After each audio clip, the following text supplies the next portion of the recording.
SoundCartel.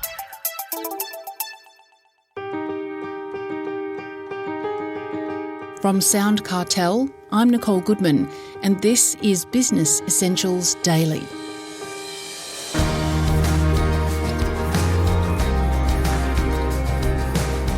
Artificial intelligence is coming for my job. That's the fear being experienced by a huge proportion of the workforce. So how can a small business integrate AI without scrapping staff? Aaron McEwan, VP of Research and Advisory at Gartner, has some advice. He says transparency, ethical practices and clear communication are key. So what exactly are the challenges? Aaron explains to Jeff Waters. There's a number of challenges, everything from cost, the readiness of the organisation, the ease at which it can introduce that technology into existing kind of systems and processes. But certainly one of the main ones is employees, fear or trepidation of what that technology might mean for them. In what sense? Surely you're introducing a new technology. It's something that they just have to learn. Yeah, but, we've all seen Terminator. So, there's a kind of a popular fear of this type of technology. Oh, I see. And yeah, this goes back centuries. You look at some of the most enduring popular fiction, something like Frankenstein, for example, at the core is a fear of emerging technology. And then, of course, the Terminator series or Terminator franchise, one of the more popular franchises of all time. So, those kind of films tap into this deep-seated fear that human beings have of emerging technologies like artificial intelligence. So what you're saying is that the fear that we have, and of course I understood Terminator being set, in a period when AI takes over, that there is a general fear of new technology coming in general. I'm using the term fear here, as opposed to just fear of AI, which of course has been written about quite a lot. Yeah. Employees do have specific fears, though, about technology like artificial intelligence or generative AI. And the first fear they have is that it's going to take their jobs. Indeed, because that's what we've all been told. Yes, and I think if we're honest, it's also maybe an explicit desire of some business leaders that are implementing that technology with the distinct purpose of displacing costs related to the workforce. So yeah, we know that that's the number one fear that employees have in relation to this type of technology. So they fear they might be training a machine to take over from their own job. Is that likely to happen? Probably not. So when we look historically at emerging technologies, what they tend to do is that they are a net creator of jobs than a net destroyer. So it's not to say that some jobs won't disappear. And I often share this with our clients. For example, you and I aren't sitting here wondering what happened to all of the electric typewriter repairers. But we did have them. Yes.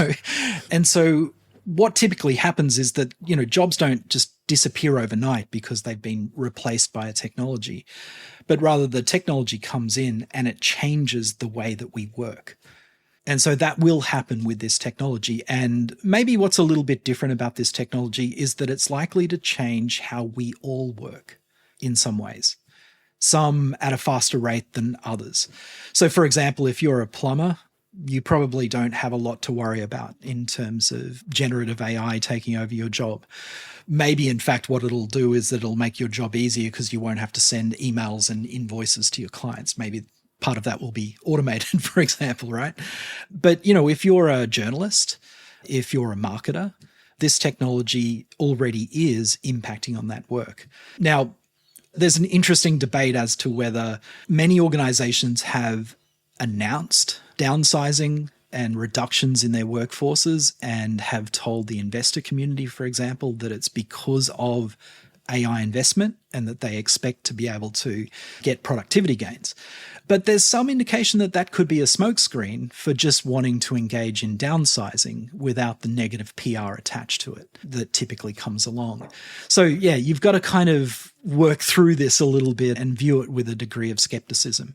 What we do know is happening is that people's jobs are being changed by the technology. So what that means is that we will all probably have to learn to work with and through, and as it progresses, maybe even for the technology in terms of it takes over some managerial tasks, for example? I'm a small business owner or a medium-sized enterprise, and I've seen the opportunity to start using generative AI in my processes and workflows. But I'm encountering some skepticism and some trepidation from my staff. How do I lead them through that? There's a couple of ways that get back to the reasons why employees are fearful. One is about the job losses. So I think it's just about being upfront. What is the purpose? Why are we investing in this technology? What problems are we trying to solve with it? And what outcome are we looking for? So if it is about reducing the workforce, you may need to be upfront and transparent about that. But it's talking about where you're expecting to see those reductions occur, for example. If it's not explicitly about that and it's about getting productivity gains, then it's describing openly and transparently about where are we trying to get those productivity gains. The other fear, though, that employees have is around whether the technology will be used ethically. So this is a concern for employees. They want to make sure that if they're using this, if they're working with this technology, that it's going to be used in a responsible and ethical way. What do you mean by that? Well, is it being used in a way that is transparent? So here's an interesting thing. One prediction we have at Gartner is that there will emerge a certain group of organizations that their differentiator in the market will be that they do not use AI. So this will be their kind of badge of honor or their unique selling point, for example. Like we were speaking about before, there are general fears about this technology, that go beyond employers or employees. It's just the public. So we know that that's flowing through to customers as well. And so it's about ensuring that the technology is transparent. So let's say, for example, I'm engaging with your business. I'm going to want to know if that email that you sent to me was generated using generative AI, for example. Or whether it was me personally being a nice person and answering myself. Exactly. If I call you, I'm going to want to know that I'm speaking to a human. So these are some of the concerns that employees have, which is around, will this company actually use this technology in a responsible and ethical way? But it's also about concerns around things like bias, right? Because one of the uses for AI and generative AI within organizations is that it's engaged in listening to conversations between customers and employees, for example, to generate things like transcripts or summaries of that conversation or to capture it into a database. So that raises issues around things like privacy. So employees may be concerned about what's going to happen with the data that you collect. Is it stored in a safe and responsible way? Is it stored in an ethical way? If you go a little bit deeper, they have concerns about whether that data could be used in a performance context. So, for example, do we start measuring how many conversations an employee has? Like, what's the content of those conversations? So, employees have concerns not just about the ethical use, but also the use of their data. And then there's also concerns around whether the technology is accurate. So you may have heard of the term hallucination. So, generative AI is still prone to hallucinations. Not everything it spits out is accurate. And so as employees have concerns that if organizations become too reliant on these technologies, that they don't have control over the accuracy.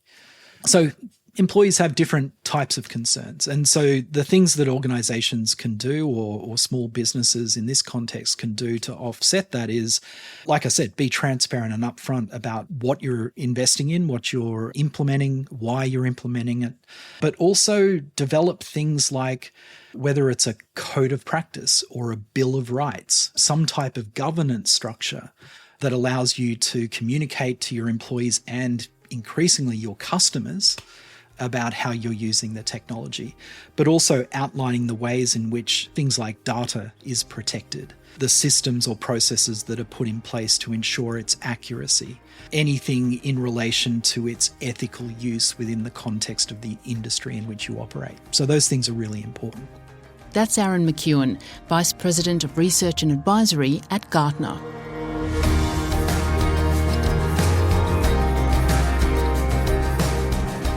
This episode of Business Essentials Daily is produced by the team at SoundCartel. Thanks for listening. I'm Nicole Goodman. We'll bring you more Be Daily tomorrow. Follow @BE Daily Podcast across social media and head to bedaily.com.au for more from the Business Essentials Daily Podcast. SoundCartel.